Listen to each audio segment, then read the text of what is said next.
Mumbai Tug brought to you by Sunny's World. Pune's Pride Sunny's World, life in sunshine. Resort weddings, events, restaurants, adventure wellness. Sunny's World, perfect destination for every occasion. नमस्कार, मी अभिजित करंडे. मुंबई तकमध्ये आपलं स्वागत आहे. आपण आता आहोत इथे शिवालयाच्या समोर. आपण बघतोय की शेतकरी संघटनेचं आंदोलन चालू होतं. म्हणजे ते आंदोलन चालू होण्याआधीच पोलीस जे आहेत ते या शिवालय या शिवसेना उद्धव ठाकरे यांच्या कार्यालयामध्ये घुसले आणि त्यांनी जे बाहेर आंदोलक होते त्या सगळ्या आंदोलकांना ओढून गाडीत बसवण्याचा प्रयत्न केला. त्यावेळेला मध्ये राजू शेट्टी आणि हर्षवर्धन सपकाळ जे काँग्रेसचे प्रदेशाध्यक्ष आहेत ते आडवे आले, पण त्यांना न जुमानता या पोलिसी बळाचा वापर करून या सगळ्या शेतकरी कार्यकर्त्यांना जे आहे गाडीत बसवण्यात आलेला आहे. त्याच्यामध्ये राजू शेट्टींचे कार्यकर्ते आहेत, काही काँग्रेसचे कार्यकर्ते आहेत. ज्यावेळेला पोलिसांनी बळाचा वापर करायचा प्रयत्न केला त्यावेळेला त्यांच्यावरती आंबे फेकण्याचा प्रयत्न शेतकऱ्यांनी केला आणि शेतकऱ्यांनी आंदोलनाची जागा जी होती ती गिरगाव चौपाटी होती, पण गिरगाव चौपाटीपर्यंत शेतकऱ्यांना पोहोचू दिलं नाही. किंबहुना आता पण आपण बघतोय की हर्षवर्धन सपकाळ आहेत, राजू शेट्टी आहेत, ते पोलीस अधिकाऱ्यांना सांगण्याचा प्रयत्न करतात की ही आंदोलनाची जागा नाहीये, तुम्ही इथून आम्हाला ताब्यात घेऊ शकत नाही. आंदोलनाची जागा ही गिरगाव चौपाटी आहे. त्याआधीच सकाळीच आपण बघितलेलं आहे की पोलिसांनी नोटिसा दिलेल्या होत्या आणि त्या नोटिसा देऊन यांना आंदोलन करण्यापासून रोखण्याचा प्रयत्न केलेला होता. ज्या पद्धतीनं आपण बघितलं की या सगळ्या आता आपण गाड्यांमधून हे सगळे कार्यकर्ते जे आहेत ते बाहेर काढण्याचा प्रयत्न राजू शेट्टी आणि ही सगळी मंडळी करतायत. आपण या सगळ्या कार्यकर्त्यांना कुठल्याही पद्धतीनं अटक करू नका किंवा ताब्यात घेऊ नका हे त्यांचं म्हणणं होतं. राजू शेट्टी आपण बघतोय की राजू शेट्टी आणि या सगळ्यांमध्ये आक्रमक झालेले बघायला मिळत होते. आता परत एकदा या कार्यकर्त्यांना आत बसवण्याचा प्रयत्न पोलिसांकडून केला जातोय. पोलिसांना कुठल्याही पद्धतीनं पोलिसांनी यांच्यावर कारवाई करू नये असा प्रयत्न जो आहे तो राजू शेट्टी आणि इतर कार्यकर्त्यांनी केलेला आहे. बघा, ही खूप मोठ्या प्रमाणावरती पोलीस बळाचा वापर शेतकऱ्यांवरती या ठिकाणी केला जातोय. इथून गिरगाव चौपाटी हे अंतर कमीत कमी 4 ते 5 किलोमीटरचं अंतर आहे, पण इथं आपण बघतोय की मोठ्या प्रमाणावरती नेते कार्यकर्ते जे आहेत ते रस्त्यावरती पडलेले आपल्याला बघायला मिळत आहेत. आणि या सगळ्यांमध्ये काय आम्ही इथं कसलंही आंदोलन केलेलं नसताना आम्हाला ताब्यात घ्यायचं कारणच काय?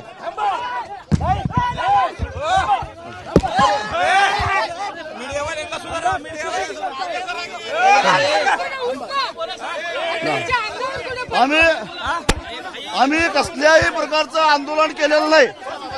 आंदोलनाचं स्थळ इथून कितीतरी लांब असताना या ठिकाणी या जनरल डायरच्या अवलादीने आम्हाला इथं येऊन ताब्यात घेण्याचा प्रयत्न केलेला आहे.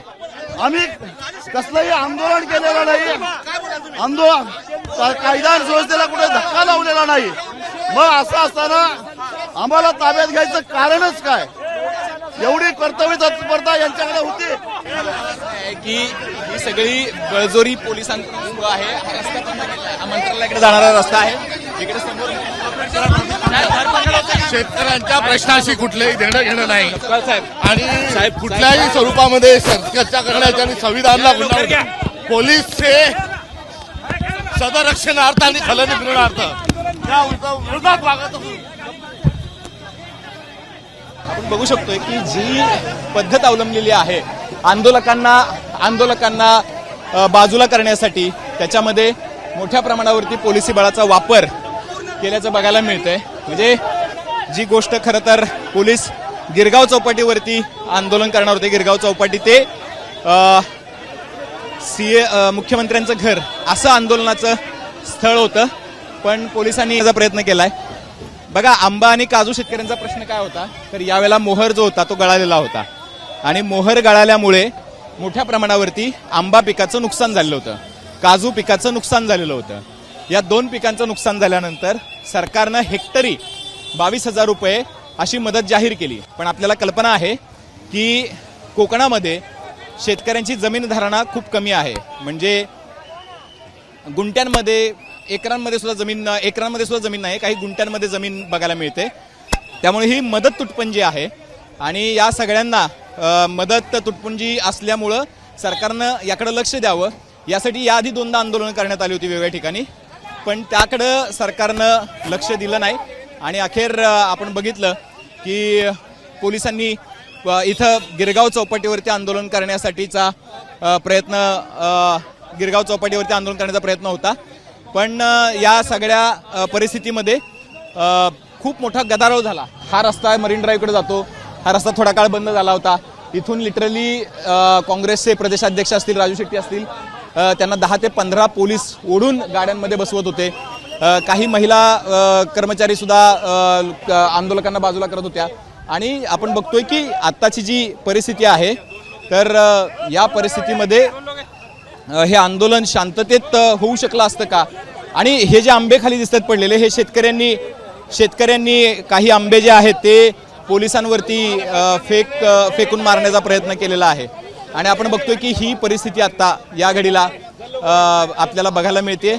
आणि काही अधिकारी आणि काही बघा ज्या पद्धतीनं या गाडीमध्ये सुद्धा काही आंदोलक आहेत आणि त्या आंदोलकांना आता पोलीस स्टेशनला नेलं जात आहे. काजू आणि आंबा शेतकऱ्यांचा प्रश्न होता, पण तो प्रश्न आंदोलन होऊच दिलं नाही.